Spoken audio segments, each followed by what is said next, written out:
In this lesson, I'd like to walk you through the use of a switch conditional structure or control flow structure, how we might put that to use in having several different forks in a program.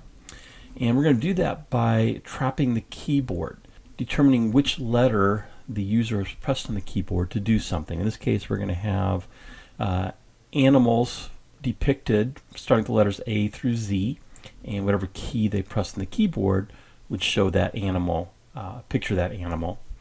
And we're going to put those image resources in a PictureBox just to review a previous lesson.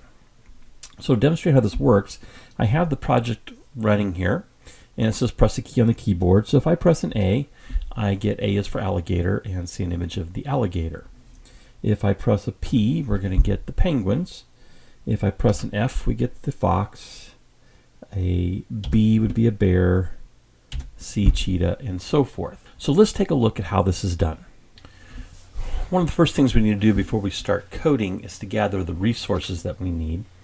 And so I need images for each of the 26 animals, as well as a title image.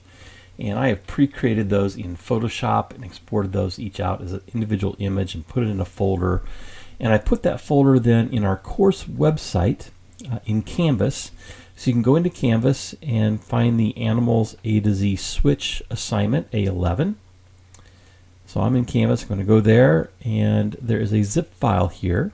So you can right click on that and choose Save Link As, and you can bring that zip file down and then unzip it. And so we'll use those images as we go into Visual Studio. We'll bring those in as resources, and then we can reference those. So now I'm in Visual Studio. I'm going to create a new project. And I'm just going to call this A11 Animals A-Z. And since I'm doing some C#, I'm going to put a little designation at the end that this is a C# project. I do that with parentheses CS just because I code in different languages. And it helps me keep things a little bit straight. I might do a similar project if I was teaching Visual Basic, or if I'm teaching ActionScript, or if I'm teaching Xamarin. So we'll create our project. This is going to be a Windows Form app. I'm going to reduce the size of my form down to about 500 by 400. And let's set the text of the form. Again, this is A11, animals A to Z. And then here I actually use the pound sign, so it can be C#. Again, I'll just put that in parentheses. And one of the first things I want to do is bring in our resources. All those images that we downloaded from Canvas. So I'm going to go to the project menu and choose Add New Item. We're going to scroll down in the dialog to a resources file. I'm going to name this Image Resources.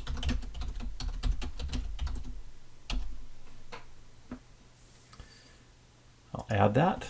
It opens it up here in my editor, and I can add different resources. So I'm going to go to the Add Resource.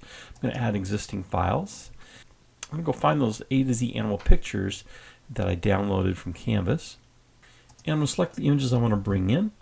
You can use a Shift click or Control click to select multiple ones at a time. And once I have all the images selected that I want, I'll just simply click Open, and it will bring those into my Resources folder. And there they are. They're basically listed alphabetically. I did the title screen with a double A to make it the very first image in the indexes. I'm going to close that file.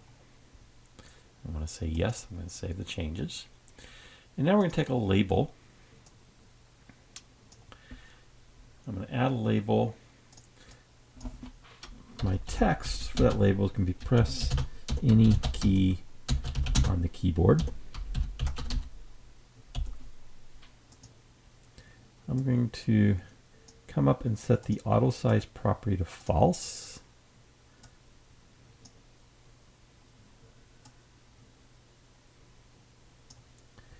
And I want this to be fairly large, so I'm going to go to the font. And I'll make this bold 18 point. We're going to refer to this labeling code, so I do want to name it. So I'm going to call it LBL letter.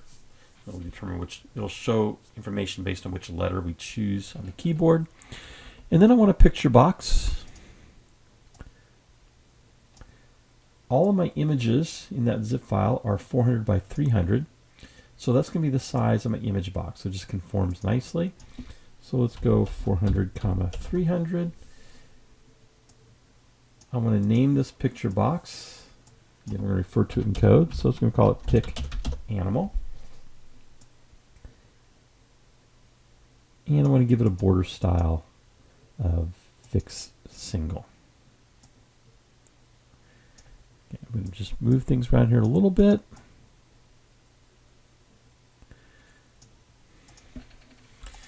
Now let's set the image of this to begin with. So my project resource file, there's the default resources.rsx. I also have the image resources that we created earlier, so I'm going to choose that. And I want my A to Z animals title screen to be the starting image. That is our interface.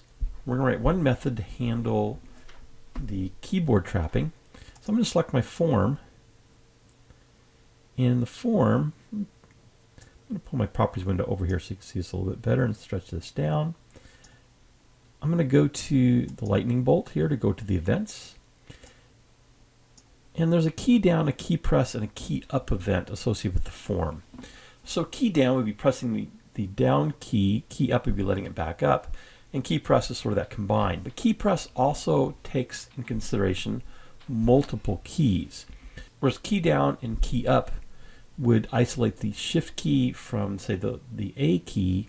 If I do a shift A, that key press, the character of that is an uppercase A versus a lowercase a. So I'm going to use KeyPress, and we're going to create a method here. I'm just going to call it show animal.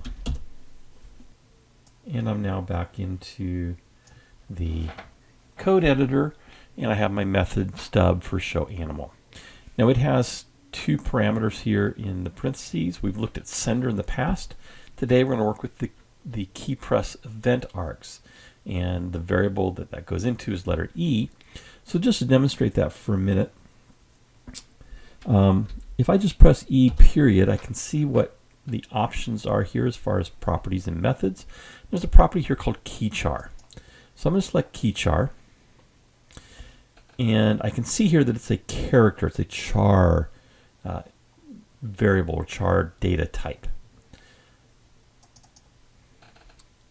So I could then create a variable called char, let's call it mypress equals e.keychar. And just to show you how this works, let's take a message box dot show, and I'm going to show mypress dot toString. So I need to convert that character to a string for the prompt of the message box. And I'm just going to run this for now so you can see how this works. So if I press an A, I get a message box showing the lowercase a. If I do a shift A, I get an uppercase A. Here's a shift Q versus just the letter Q. You can see that's lowercase. Okay, so that's how we trap the keyboard. Now we can do something with that trapping in terms of displaying different images based on which letter was pressed. So let's go back to our code. I'm going to comment this out, and we're going to use a switch structure. I'm going to show you two different ways to do the switch structure. One using the character itself, and then I'll show you how to do this with a string, convert it to string, and the subtle difference between the two. So we're going to do this on mypress. I could also just use e.keychar here and bypass this whole thing. In fact, just to demonstrate that, let's do e.keychar. And then I really don't need this information. We'll delete that. So here's my switch structure. I'm going to do a case. Now because these are characters, they're in single quotes. So it's single quote A, single quote colon. And I'm going to trap both the uppercase and the lowercase. And so in a switch, as we discussed, you can have multiple cases, you just list them one after another. If you're coming from the VB world where we could separate those by commas, you can't do that here. Each one has to be on its own case statement. And I can say what I want to do. Well, I want to take LBL letter dot text, that's our label, and I'm going to set this to A is for alligator. So that's going to change our label text. And then I'm going to take pick animal, our picture box, and change the image to equal image resources, that was that resource file that we created, dot, and here I can see all the images that are part of that resource, and there's a couple methods that are also part of that resource, but I'm going to choose alligator. Do my semicolon, and then of course within each case we need to have a break. And I can then copy and paste, and we'll change this to a B.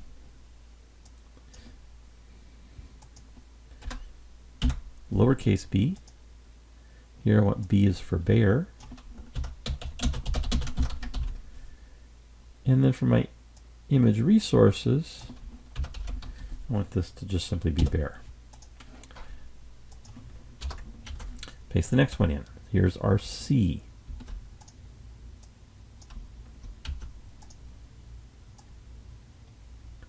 And this one is C is for cheetah. And I want the cheetah image. So we continue doing this for all the other cases. I'm going to ask you to pause. I'm going to do that. If you need to figure out what the animals are, one way to do that is as you copy. Let's just do this next one. So let's say I'm not sure what image the D is.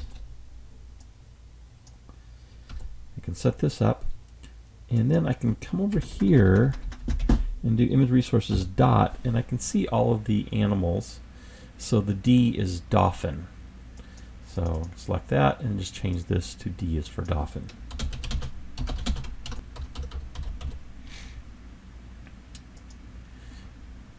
And then remember, at the end of all this, after you've done all of your cases A through Z, we do need a default. And the default would be if they pressed any other letter or didn't match any of these cases. And again, I'm going to basically copy and paste those 3 lines of code.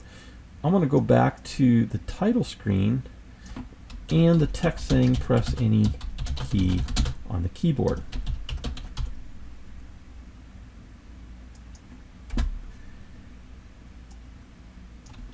And then my image is the AA animals A to Z. So I'm going to test this just with these 4 letters to make sure that all works, and then we'll come back in and add in all the other cases.